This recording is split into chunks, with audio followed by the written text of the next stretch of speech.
This is recording. RTI International Center for Forensic Science presents Just Science. Welcome to Just Science, a podcast for justice professionals and anyone interested in learning more about forensic science, innovative technology, current research, and actionable strategies to improve the criminal justice system. In episode 6 of our Perspectives on At-Home Sexual Assault Kit season, Just Science sat down with Jay Henry, the former crime laboratory director of the Utah Department of Public Safety. Mr. Henry, an experienced forensic scientist and former crime lab director, understands the complexities that surround the collection and testing of evidence, especially biological samples. Listen along as he discusses the critical role forensic laboratories have in the sexual assault kit testing process, as well as his perspective on the considerations for testing at-home sexual assault kits in this episode of Just Science.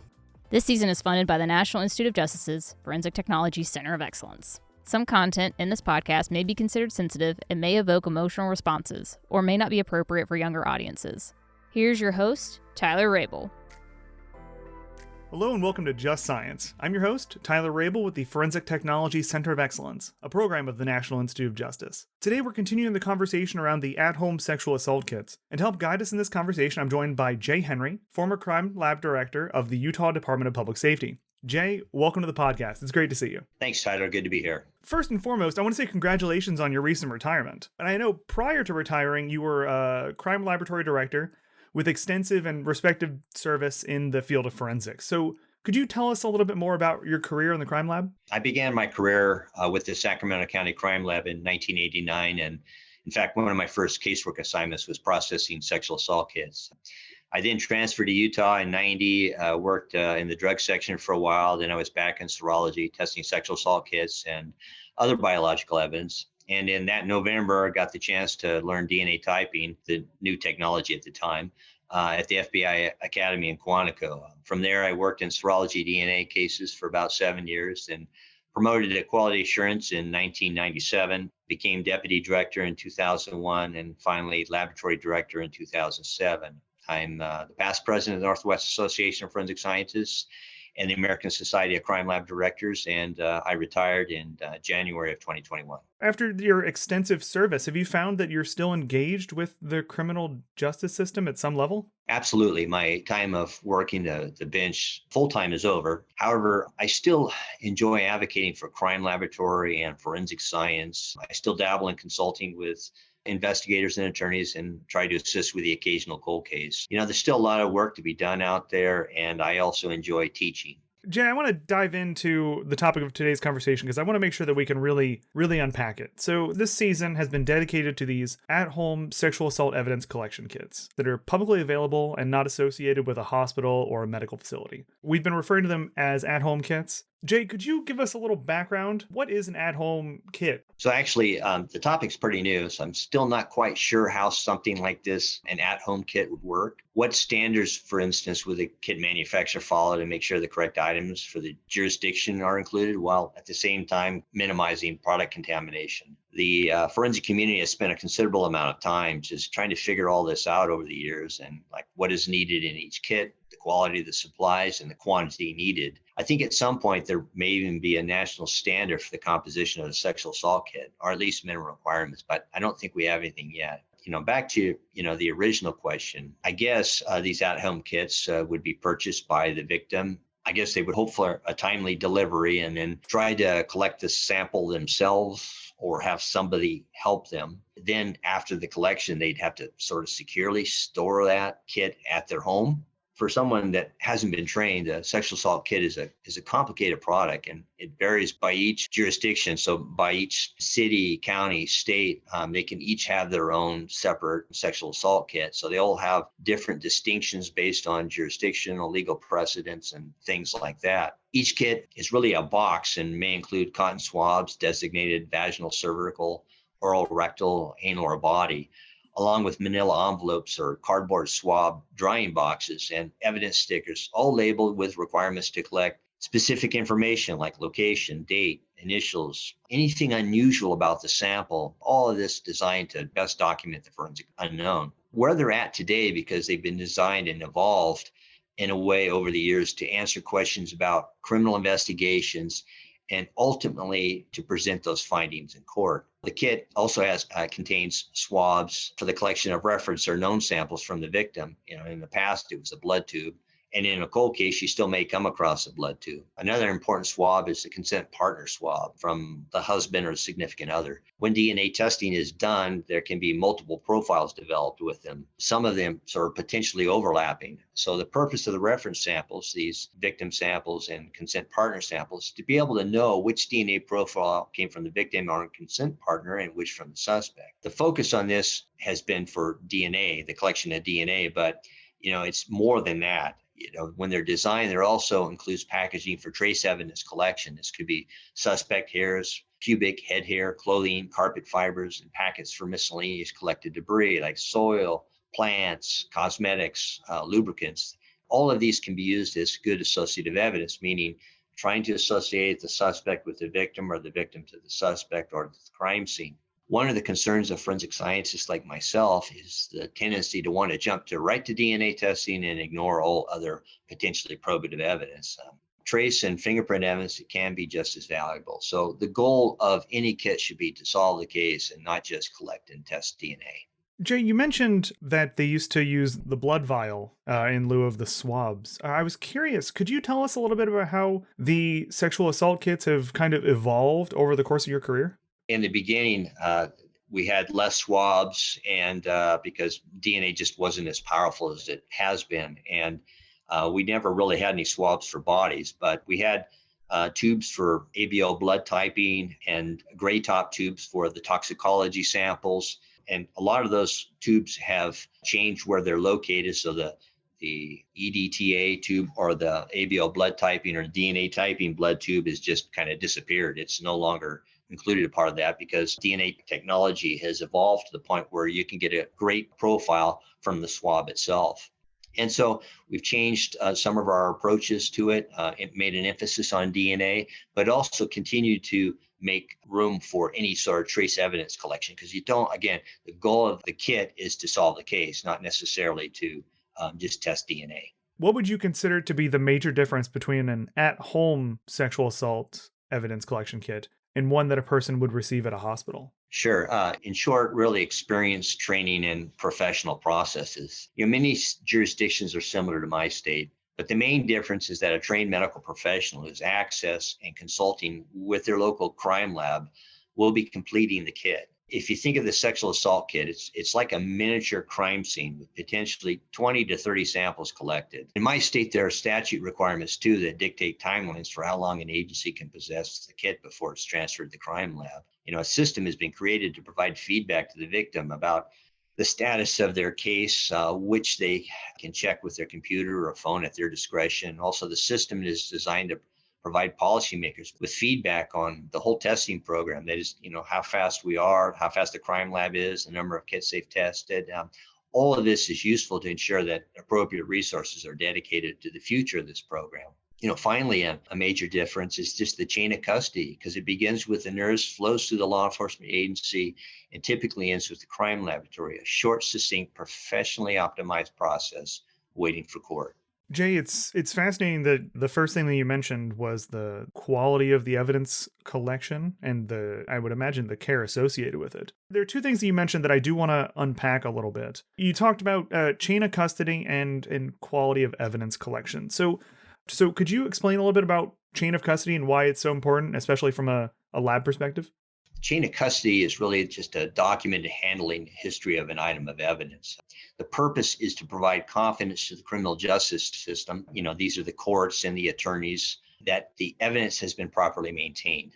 This is important because, cases can take years to resolve, even decades with cold cases. And so, people's memories fade and change. So if it's been years before that the incident happened, before the case is actually being tried, you have to have a system in place that's documented all that so you can have confidence in it. Now, when the court considers this evidence, the attorneys may thoroughly examine each item to make sure that it was, one, properly collected. So that means a trained person, typically with authority. So, you're looking at traditionally a police officer, detective, crime scene investigator, forensic nurse, or a lab person. They're also going to look to make sure that the evidence has been preserved appropriately. So no contamination with, say, excess moisture, bacteria, anything like that. And certainly no cross-contamination, such as between victim, consent partner, or suspect sample. You all want those appropriately collected. And then the evidence has to be protected from deleterious change so that it's not inadvertently destroyed in the handling process. The evidence also has to be documented with a historical log, either with paper or electronic, that describes who signed for it, that is, who possessed it, how securely it was maintained, like under lock and key, evidence locker, vault, locked freezer in the evidence room. Each of these storage locations must have like limited access, and anybody that goes in there has to be a need and complete transparency about who had access and when.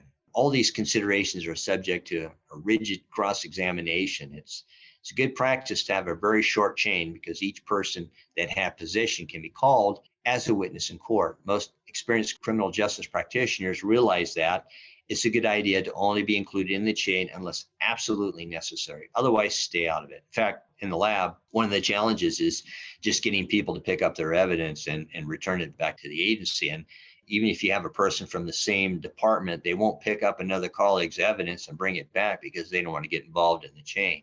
Most crime laboratory systems have optimized their chain of custody process to keep it as simple and robust as possible. This makes the court process smoother. However, in one case, I spent half a day testifying on the chain of a 1984 cold case. The attorneys were thoroughly evaluating each item of evidence for the integrity of how they were stored and managed. They take this process seriously, and one misstep means that evidence may not be admitted and could mean the end of the case. What kind of problems would you see in terms of, chain of custody as a concept when applied to an at-home kit? I was trying to figure out how would I secure an at-home kit in my own home?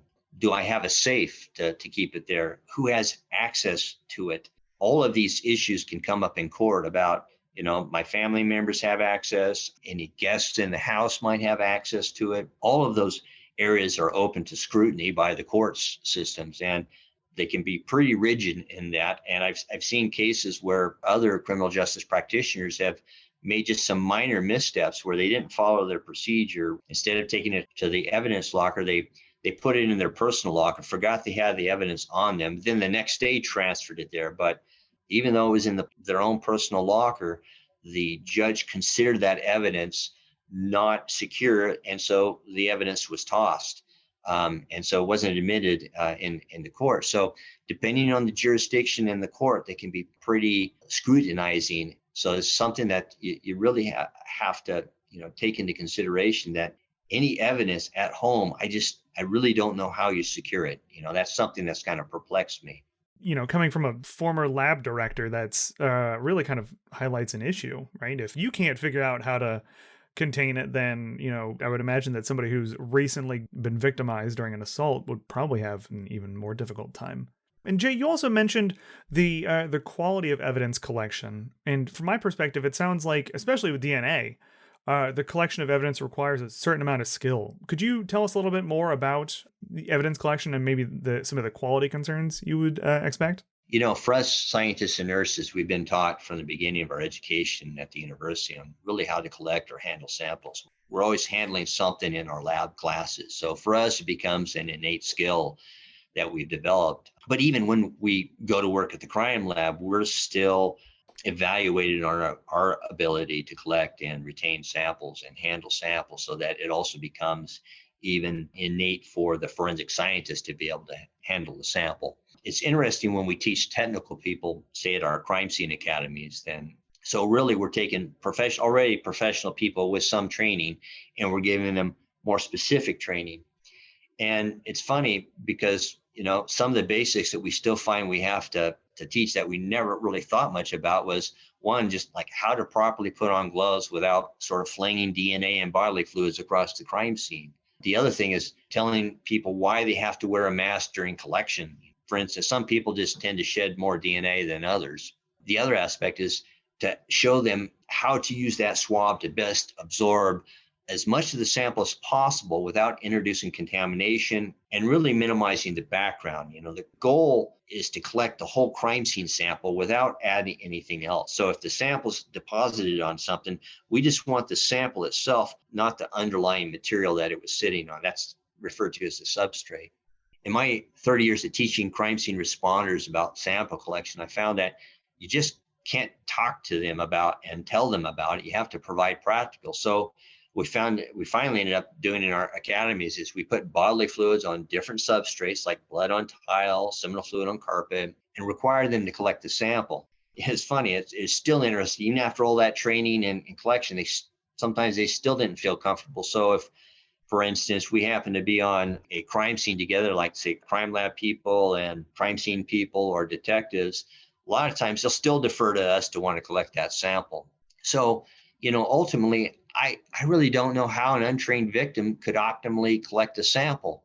It's a challenge we found just to train crime scene investigators and police professionals, much less somebody that's never done this type of activity. And the victim's probably, traumatized. So even if you're proficient in the collection of DNA samples, there's also some inherent challenges with collecting samples, say on yourself or by yourself. For instance, how would you collect a rectal swab? What about like a bite mark on the back? All of these are challenges that I don't see how somebody at home using these kits can really overcome. I can definitely see the value of the training, especially when it comes to, something that requires precision. In that same vein, can you tell us a little bit more about what the lab needs in order to receive a kit and then test it? Every crime lab has its own procedures, but there's a lot of similarities across the country. I'll just speak from my system and what we used to require. Recently, we started a list of requirements. So one was that each kit had to be entered into the sexual assault kit tracking system. This is a system that is separate from our laboratory information management system in that it kept track of the kits by themselves. So number one, had to be entered into the system. Two, the kit had to be a sealed evidence kit, and it had to be properly documented with appropriate chain of custody. Number three, it had to be submitted by a criminal justice agency, like a law enforcement, prosecutorial defense.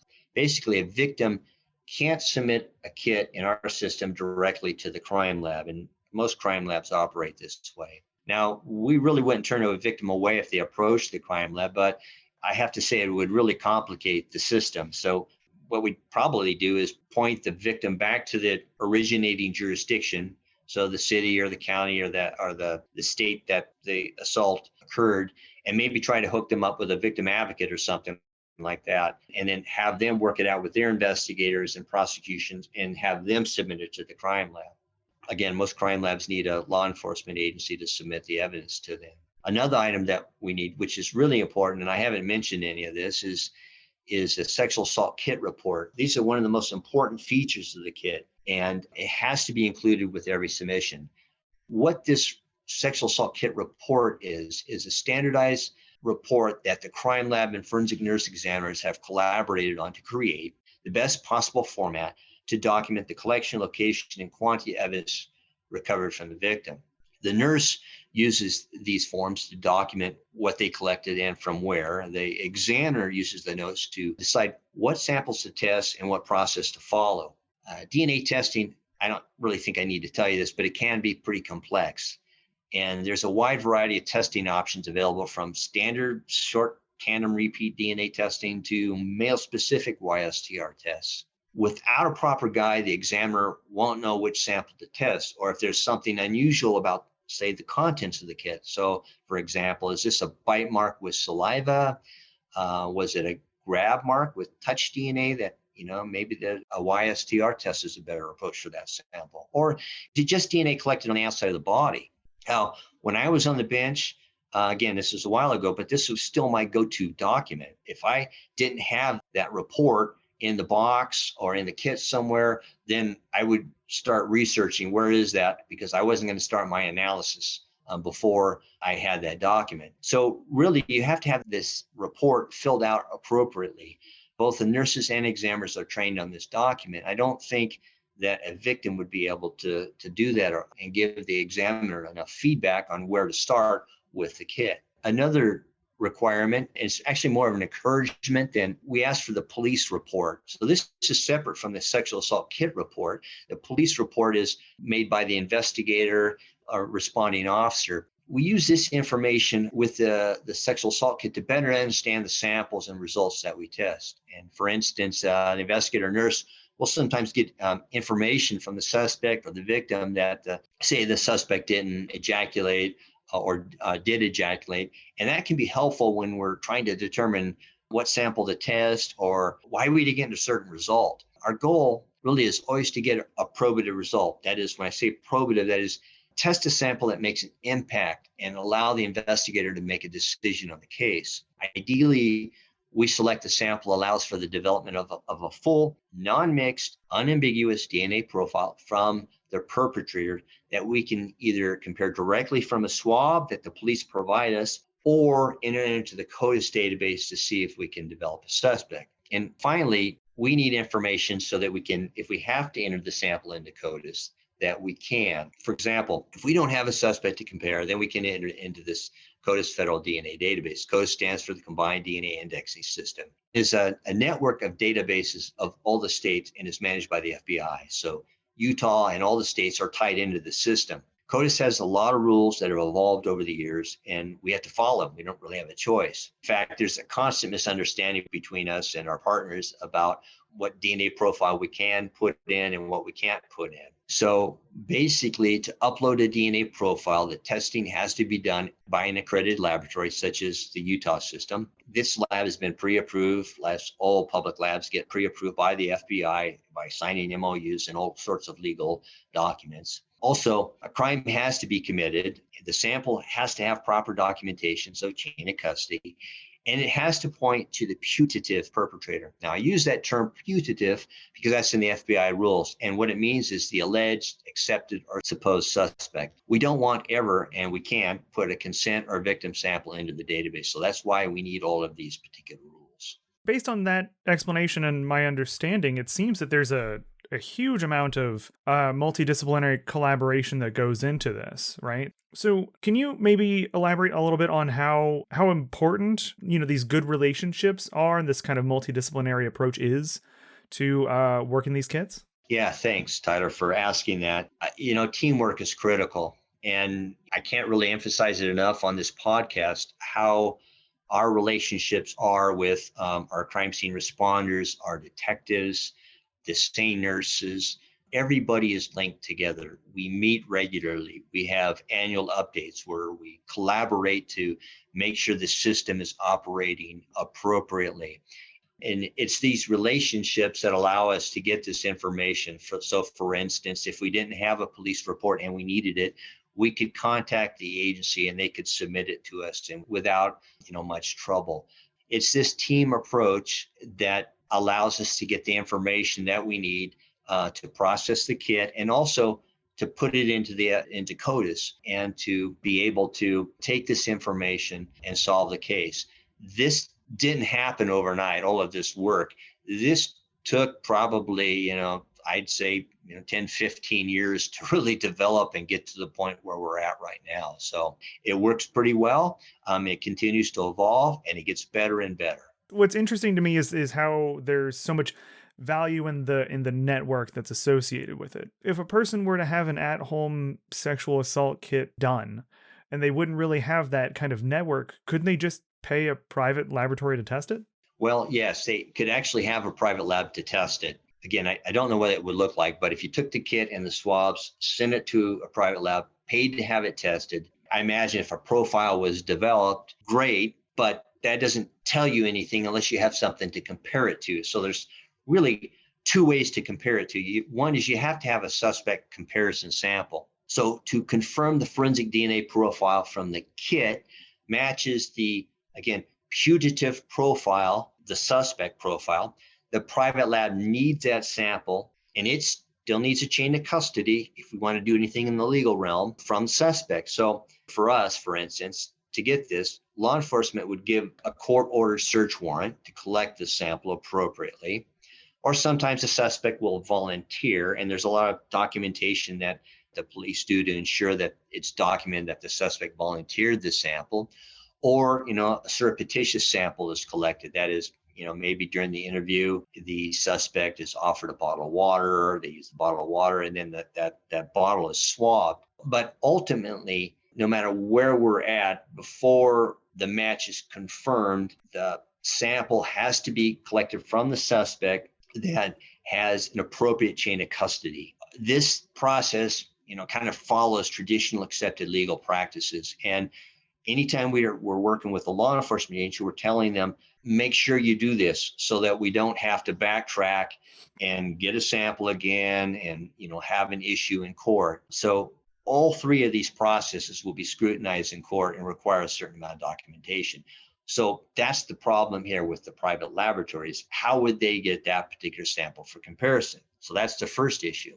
The second one is, if there is no suspect, and the idea is to really put it into the CODIS database, the challenge with the private lab is they don't have direct access and can only provide data through a pre-approved agreement with a public crime laboratory. Now, CODIS was originally developed by all the public crime labs for certain uses and can't be used by a private laboratory. So the bottom line is, if an individual uses a private lab, that information probably cannot be uploaded to CODIS. Now, there are some exceptions where maybe a public crime lab has an agreement with a private lab, but then that victim would have had to chosen that particular private lab to do that. And so, there's some instances where there might be a workaround, but really, for the most part, I think it's problematic that you're probably not going to get that sample into CODIS working that route. You always have to go through the crime lab. So from your experience, is there anything a crime lab can do or maybe should be doing to message to survivors or even the public about what their options are if they use an at-home kit? Well, I think these at-home kits could be a real challenge for crime labs. To me, it seems like, it might be a little too early in the development of the issue to have a good approach yet for testing them. I don't really know if a kit shows up at a crime lab, how you would process it. However, like in most situations, I always encourage open communication. So if a victim has used a kit and wants to know the options, they can contact their local crime lab. I found that most labs serve as sort of a hub of information and may be able to point them in the right direction. So the lab may not be able to solve it, but they may be able to get you to the right person that might be able to have a solution.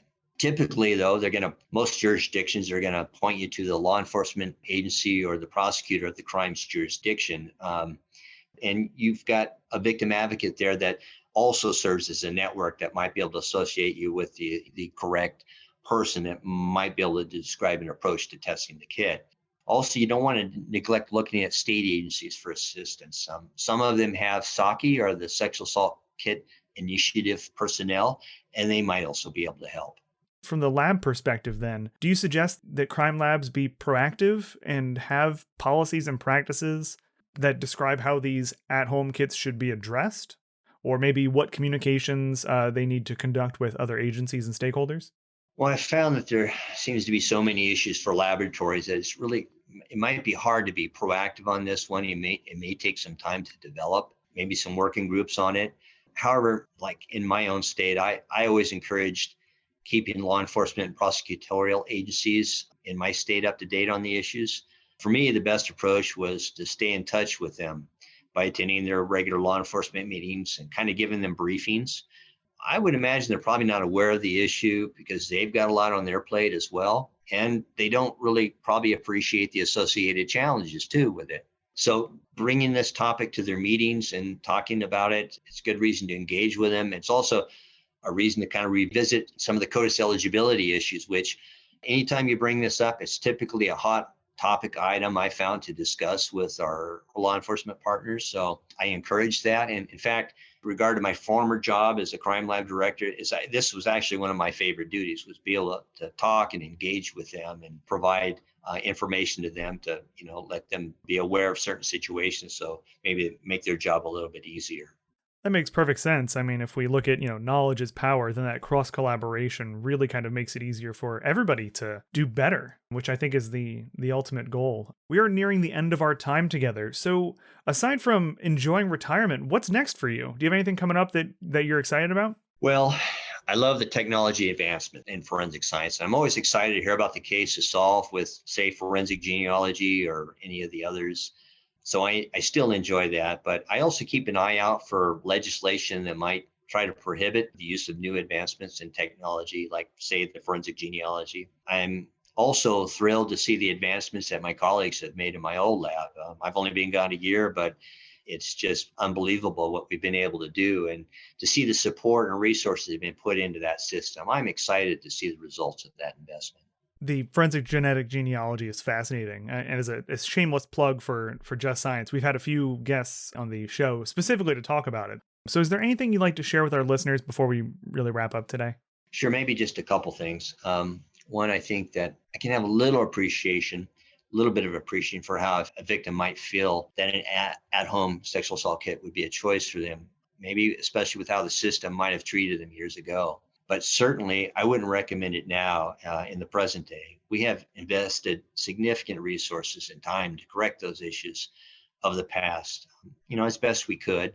But probably more importantly, we have designed a fantastic victim-centered system that gives the best care and options for evidence analysis. For instance, in my state, we have a sexual assault kit tracking system that victims can have access to. And we have many more victim advocates and a lot of highly trained investigators that are specific to sexual assault. Finally, I heard a report the other day that a routine kit that is processed in Utah now takes only about 30 days. And that's just a routine average kit.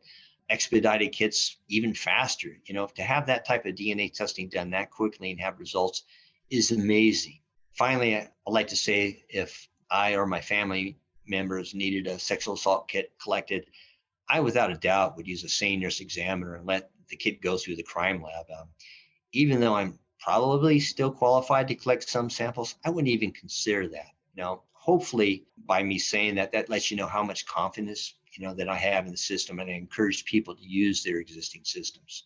And that's an excellent note to end on. So first and foremost, Jay, thank you so much for sitting down to talk with us about these at-home kits and really providing an illuminating perspective on the crime lab at large. So thank you for sitting down with us and taking the time out of your day to be here. You bet. Thanks, Tyler. And for those of you listening at home, on your drive, or wherever you enjoy your podcast content, if you like today's episode, be sure to like and follow Just Science on your platform of choice. For more information on today's topic and resources in the forensic field, visit forensiccoe.org. I'm Tyler Rabel, and this has been another episode of Just Science. Next week, Just Science sits down with Patty Powers for her legal expertise on at-home kits. Opinions or points of views expressed in this podcast represent the consensus of the authors and do not necessarily represent the official position or policies of its funding.